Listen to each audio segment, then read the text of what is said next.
So we're going to title this section Empirical Formula, because I know everybody really likes to title their notes. So Empirical Formula. Okay. All right, now the first part of this is all review, so you do not have to write down any of this if you already have it in your notes, or if you know it or you remember that you have it in your notes, because we've gone over all of this, and if we haven't, then I'm going to break it out and go over it. So everything that I'm not like writing down and going over, we've already covered. So it's up to you whether you write it down, okay? All right, first, definitions. So a molecule is one unit of a covalent compound. A formula unit is one unit of an ionic compound. And so the difference between, and we've gone over this before, a molecule and a formula unit is that a formula unit is for an ionic compound, positive and negative bonding, and a molecule is for a covalent compound. The mole is 6.02 times 10 to the 23rd molecules, atoms, ions, or formula units, and this is called Avogadro's number. And Avogadro was the scientist who came up with it, Avogadro's number. Now, we are going to break out this thing called the molar ratio, so you're going to want to write this down, this definition. The molar ratio is a ratio of moles that is used in either a reaction or in a molecule. And I'm going to expand on this. So you're going to write down that definition, and then we're going to move down here.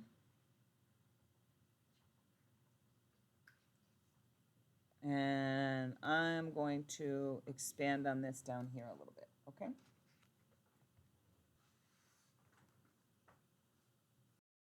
Let's take a look at a molar ratio in an equation. So the equation that we're going to use is something really simple. 2 hydrogens plus oxygen yields 2 waters.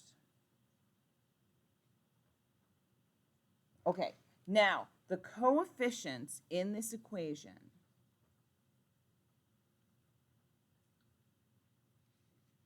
give a molar ratio.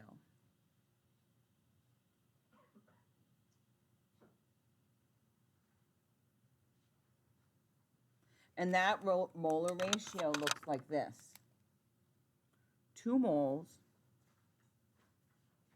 of H2. And then we have that little ratio dot, right? The little ratio colon thing, right? That you have in math, right? To 1 mole. Oh, sorry. Thank you. To 1 mole of O2 to 2 moles of water. And see, these are the coefficients here. So they set up, the coefficients set up this molar ratio where you could say it's like a recipe. 2 moles of hydrogen and then 1 mole of oxygen combined to produce these 2 moles of water. So it's like 2 to 1 to 2. It's this molar ratio. Now, we can do the same thing for subscripts.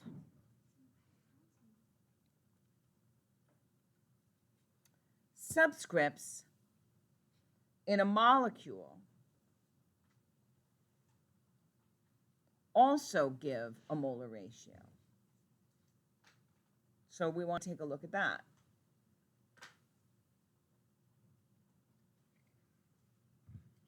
So let's start with something simple like water.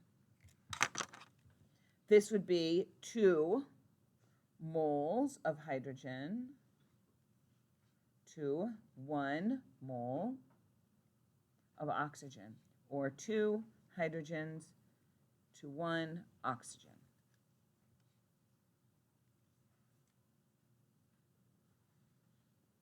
So it's this molar ratio that is set up by the subscripts. Those subscripts are moles. You can do this with glucose,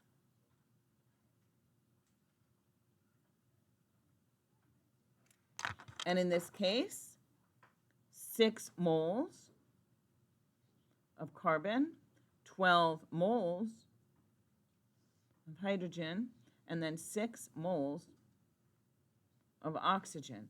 And these combine together to make 1 mole of C6H12O6. So in 1 mole of glucose, you have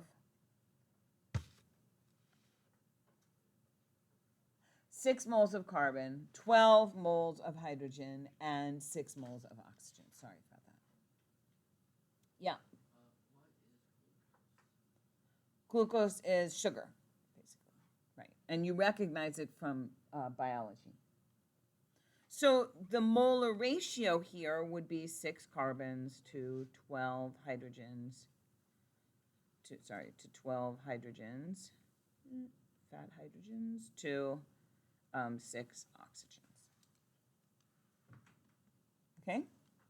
So those subscripts and the coefficients also give you molar ratios. So the mole is prevalent everywhere. It's everywhere. And that's kind of the whole point of why we celebrated the mole at the beginning of the year. It's just unfortunate that the mole day is as at the beginning of the year when you don't really know what it is, but it is. All right, now let's go back up here to where we were when we looked at the mole ratio, and I said, okay, so the ratio of moles used in a reaction, these would be the coefficients, or in a molecule, and those would be the subscripts. Okay? STP, standard temperature and pressure, we already went over that, and that is already in your notes. So we're going to move on. All right? Next, we're going to take a look at conversions. We've already done these. 1 mole is equal to 6.02 times 10 to the 23rd anything. And the molar mass of a molecule, the units are grams per mole. Next, 1 mole of ideal gas is 22.4 liters of gas at STP, which we've already done, right? And in fact, we could even give an example, and I did, of 1 mole of carbon dioxide is equal to 22.4 liters of carbon dioxide. Okay? All of this we've seen before. Okay, so now we come to the lesson today, which is, what is an empirical versus a molecular formula, and what is the difference between them? So, an empirical formula is the smallest whole number ratio. Remember, the subscripts create a ratio. And the empirical formula is the smallest whole number ratio of moles in a compound or molecule. And it has an empirical mass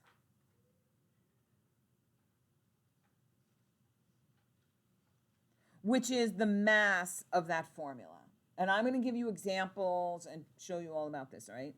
The molecular formula is the actual ratio of moles, and the molecular mass is the mass of that formula. And then we're going to take a look at some examples, okay? So you can write those down. All right, so let's take a look at some examples. So first, we're going to look at glucose again, which is C6H12O6. And so we're going to put a column here that is molecular mass. And the molecular mass for glucose is approximately 180 grams. All right? So this is the molecular formula C6H12O6. Now, if I wanted to get to the empirical formula, which would be the lowest whole number ratio, I would divide by 6. And when I divide my subscripts by 6, I get C1H2O, which, by the way, is the formula for any carbohydrate, the empirical formula for any carbohydrate, C1H2O, or C1H2. Those are carbohydrate formulas in biology, like, oh, it's a carbohydrate family, okay? And the empirical mass, which is the mass of the empirical formula, right? The mass of the empirical formula is approximately 30. So if I take the molecular mass and I divide it by the empirical mass, I get 6. If I take the subscripts of the molecular formula and I divide it by the subscripts of the empirical formula, I get 6. So 6 is this multiplier for glucose, and it's the magic number. So it's the magic number here. I can take the empirical formula, multiply it, and get the molecular formula. I can take the empirical mass and multiply it and get the molecular mass, all right?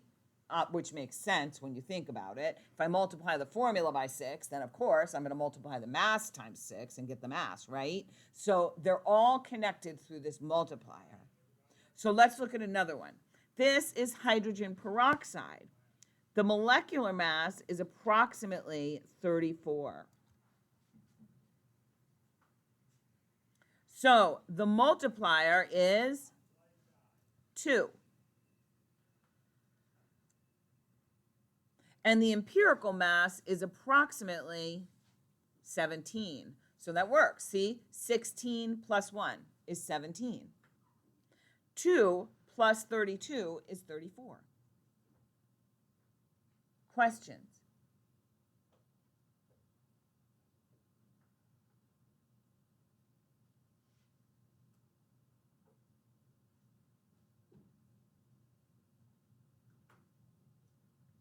So there was a question in period 2.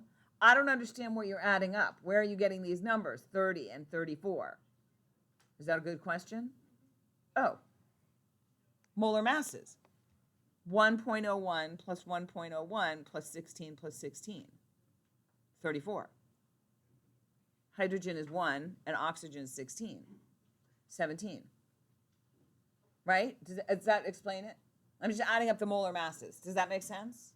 Right. So 6 times 12, 12 times 1, 6 times 16. That's about 180. Okay?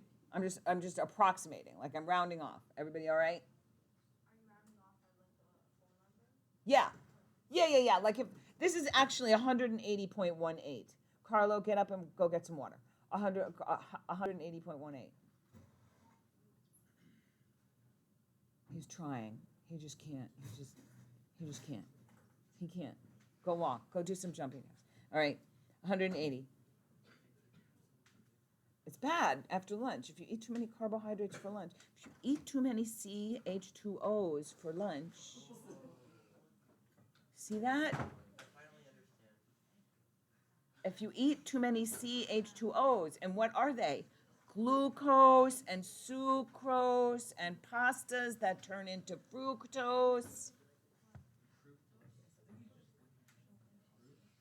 And they give you this really big ATP jolt from the Krebs cycle, and then there's none left, and your body just like goes into like comatose. See? Alexa, you're next. I see you going. All right? Here we go. So the next one is here, right? Yes. So this one here has the same empirical mass. 2 plus 12 is 14 plus 16 is 30. All right, 30.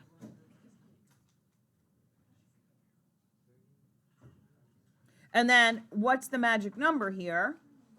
11, right. So this would be like 330. I'm not going to bother. And then this one is iron 3 oxide. And then look, this is iron 3 hydroxide oxide 2 because you cannot reduce this.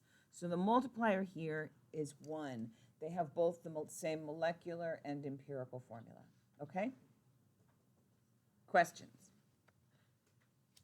All right, let's move on. Now, what if you were, yeah, Maddox. So Maddox just asked, why would you need to convert between the empirical and the molecular formula? Because if you were running an experiment, as we do later this year, and you find the percent of one element and the percent of another element, you can find the empirical formula, but you can't find the molecular formula. But if you're given the molecular mass, you have this and you have this. But you want to find what the actual compound is that you're working with, because this is not the actual compound. This is the actual compound. You know how much it weighs, right? And you know it's this because you have the percentages, and I'm about to show you how to find that. But if you know this and you know this, can you find this? You can, because you have this, and you can find this and this. And so now you can find the multiplier, and then you can do it. All right? And so you can actually find what compound you're actually working with. All right? All right, so let's see. How do you do that? So here we go. You ready to write? Here we go. To calculate the empirical formula, if you're given a percent of a sample, you're going to assume 100 grams. Now, this happens a lot. This is happening with my AP class. So, for example, they're given a problem, and the problem is complicated, and it says blah, blah, blah, blah, blah, blah, blah, and the last line is, this reaction is 72% effective. Find the answer. So if it's 72% effective, they translate that as, if I'm expecting 100 grams, I'm only going to get 72. So now I have a conversion, right?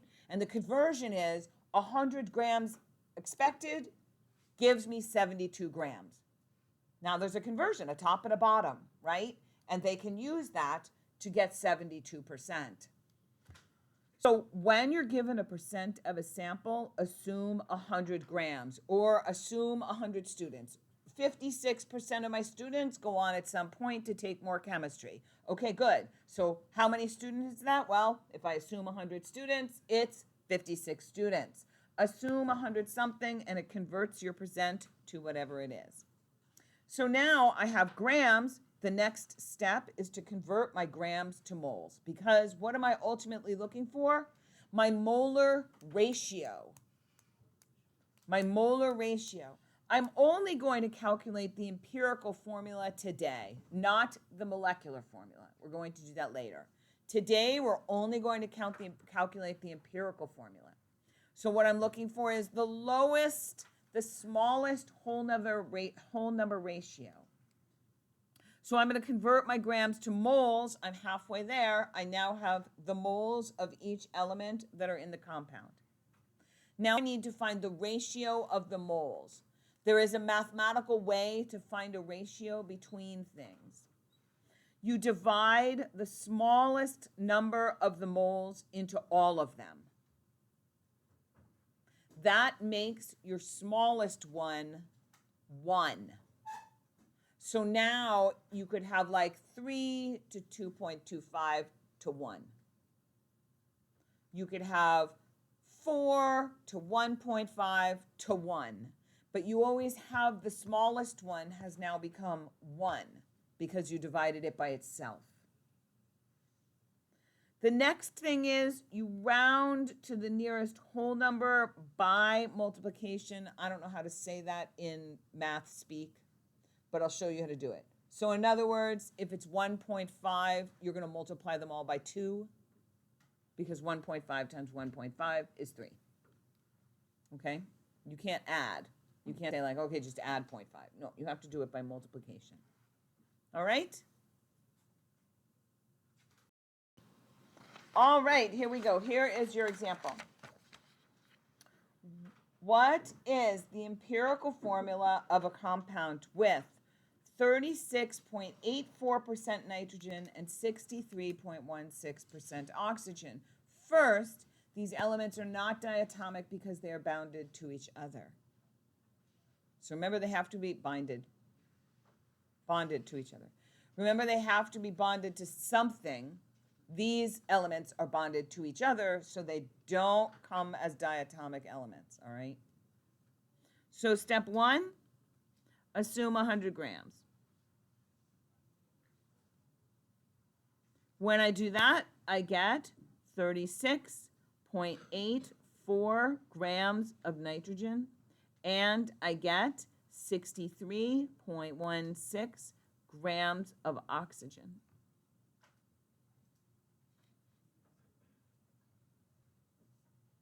Step 2, convert grams to moles. Okay, we know how to do this because we did this for homework, right?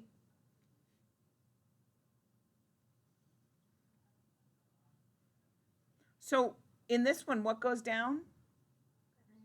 How many? 14.01. Now, in these calculations, you want to be as precise as possible, because if you're off by even a little bit, it could go from 2.67, which is 2 2/3, to 2.71, which is just a train wreck, because it's halfway between 2 2/3 and 2 3/4. So that's a mess. So you don't want that. All right, 1 mole of nitrogen. Notice it's not diatomic. So underneath here, it's going to be 16 to 1 mole. And now we're going to run the calculations. Okay, so I get this, and these are moles of nitrogen and moles of oxygen. So that is step 2. Step 3, divide each by the smallest number of moles, because you see N 2.63, O 3.948, that is not a compound. You want a whole number ratio, right? So that is not going to work. I need to get this to a whole number ratio.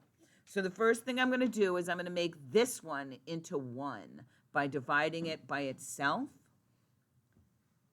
So 2.630 divided by 2.630 is 1, so that works.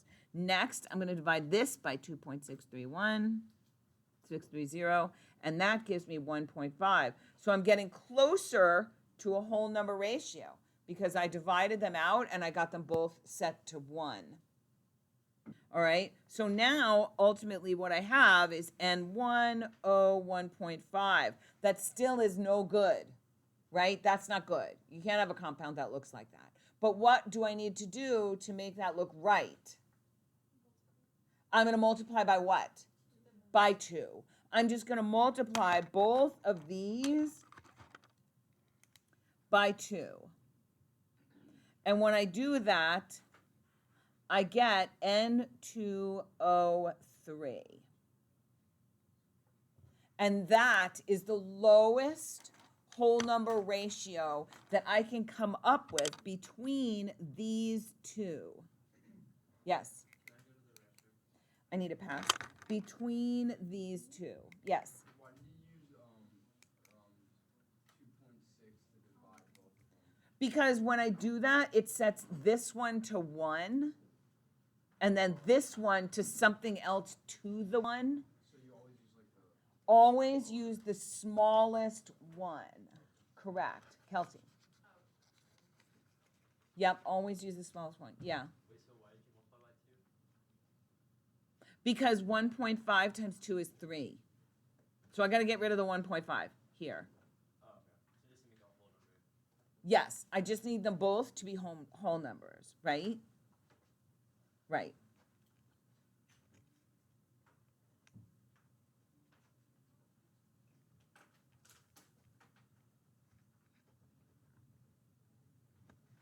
Thank you. Okay. So now you're going to do the next one as your U try.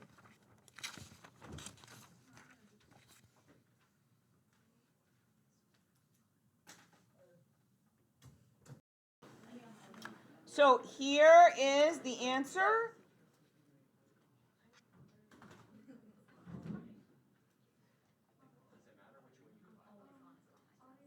Absolutely, it does matter which one you divide by. You must divide by the smallest one because here's why. You have to get one of them to 1, if I were to divide by the 4.050, yes, this one would go to 1, but then this one would go to a decimal point. So that doesn't help me, right? What I want is one of them to go to 1 and the other ones to go to numbers that I can tell what multiplier to use, right? So the smallest one goes to 1 so that they're all set up as like a ratio of 5 to 1, a ratio of 3 to 1, a ratio of 5 to 1.5 to 1. Everything is a ratio of something to 1. Okay? Questions? All right, so why don't you try number 1 now on the worksheet? See what you come up with.